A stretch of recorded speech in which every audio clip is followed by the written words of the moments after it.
Let us talk now about the provincial view on the border reopening. Blaine Higgs is the Premier of New Brunswick, and he is in Fredericton. So, Premier, we hear from the Americans that they will not require a negative COVID test from fully vaccinated Canadians for entry when the new rules go into effect in November. But we hear today from the Deputy Prime Minister that for Canada, the rules are the rules, and a negative PCR test, the more accurate, more expensive one, will still be required. What's your thoughts on this? Should Canada drop its requirement for testing for those who are fully vaccinated? Well, I think that right now there's a lot of people that are still pretty concerned. I mean, we're going through a wave here in New Brunswick as well, and we border like state of Maine. So I think maintaining our current rules would be beneficial at this stage, at least at the beginning, for the next several weeks or months once it starts. I don't think there's anything wrong with that, and we should keep our protocols in place. Do you see a point at which it could or should be dropped? Yeah, I do. I mean, we're all working towards getting back to normal, and I think that in a few weeks or months, after it starts, we see, where it levels out, because we always do these things in 2-week intervals.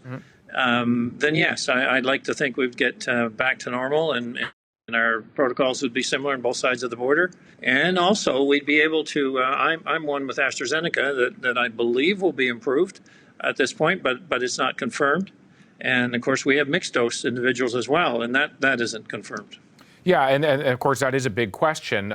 You say it's not confirmed. We actually just don't know. At this point, it is quite possible that those with mixed doses or with AstraZeneca, which is not being used or in the United States, would not be able to cross, would not be considered fully vaccinated by these same rules. Do you have any indication that will change? Any insight with the Americans? Well, I did speak with the Consul General today, newly appointed, and we discussed this very item, and she thought that it would be resolved in the coming days. And I actually am optimistic about the AstraZeneca being accepted. Mm-hmm. Maybe I'm optimistic about both, but certainly the AstraZeneca being accepted. And I anticipate the decision in the coming weeks. But the other mixed dose, that still seems to be outstanding, and maybe that will require another vaccination going forward. Would New Brunswick be open to doing what some other provinces have already begun doing, and that's offering a third shot to those who were given a mixed dose but got an mRNA as their second dose? Yes, we would. Yeah. I also want to talk to you. You mentioned COVID, and the situation in New Brunswick is certainly difficult, to say the least, one of the most difficult when you look at the entire country. When you look back at the actions you've taken, is there anything you would have done differently? Well, I think what has been concerning through all this, so, I've said before that looking back from what I see right now, then absolutely I would have done something differently. But I didn't know then what certainly I know now.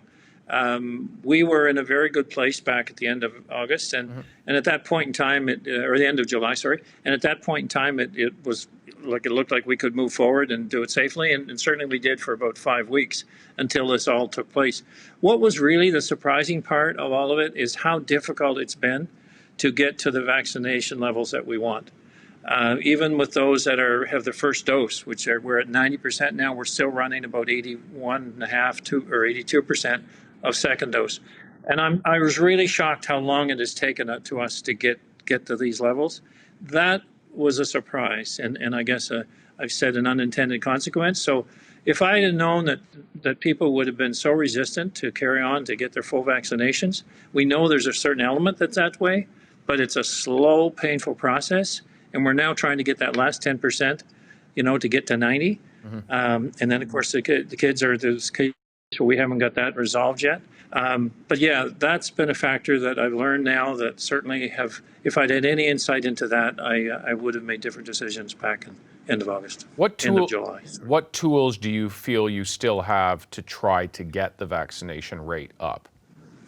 Well, certainly, we've put the mandatory requirement for government employees, and that includes Crown corporations right across government. So there's a timeline we have on that, mid-November.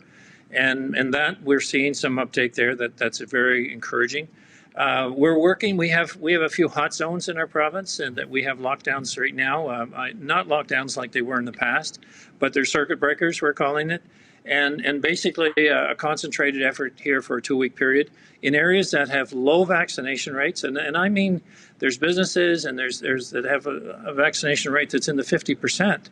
And we have an area that is really resistant to vaccination. So in different groups. And so we're working very closely with them, trying to resolve that, because those are our weak points right now. And we have them in the northwestern part of the province and in the mountain region. And so there's our focus. And we're really driving hard, meeting with businesses, meeting with individuals, and trying to get this over the hump to get to our 90%. There's a projection that you will have a 6% increase in COVID cases just over the next few days. Are you concerned that you will get to a point where your hospitals are beyond capacity? Well, it's always a concern. However, the medical professionals that operate our hospital network they say our situation is stable. Mm-hmm. We are showing about a steady case count day over day. You know, we've had a couple peaks. I mean, today was a peak at 133. The highest has been 140. But it's been averaging probably around 100. I think we have about 60, 65 in hospital, but and about 27 in ICU. We have capacity in the system today to manage this, and to if it goes up another 10 or 15%. But it's a strain on our system, without doubt, and it's causing us in some areas, particularly in our hospital network, to go into a red zone, which basically starts reducing elective surgeries. So it is having an impact on the everyday citizen. So there's no question it's having an impact on individuals. It's having an impact on the healthcare workers. But right today, it's manageable, and we think we're on the bubble here, where we should start to see this subside in the next, let's say, 5 to 7 days. And, I just commend our team that's working so hard in and out of hospitals to manage this and contact trace and test. We're opening up rapid testing in a whole different way to make more accessibility in that regard. So we're optimistic that we'll start to see an improvement in the coming days. We had the federal public safety minister, Bill Blair, on the program yesterday, and he was talking about vaccine passports, the national vaccine passport. He was saying he hoped to have it, expected to have it by the end of the year, but he's got to work with the provinces. So here I am with the provincial premier. How are those talks going?